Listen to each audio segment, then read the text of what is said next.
सिमान, ओमफ्राय नों मिन्थिखागौ दा गोरजिया थानायाव मा खामानि मावनांगौ? हिनजावफोरनिबाथाय देलायनायानो बारा। सिरिथा नंगौथ'। नोंनि समाय सिमान। दिनै आरो आंखौ नों गन्थं हास'नो सानबाय? सि सि सि सि सि सि। आदै। औ मामोन फंबाय?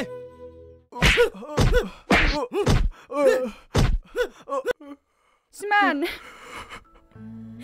नोंनाव फैसा दंथ'योबा गुजुनायनि मुलि लानानै फैथ'। मा? सिमाननो मुलि? सिमान, नों मानो बिदि जालांखो? बेलाय नङा, बैलाय मानसिफोरा।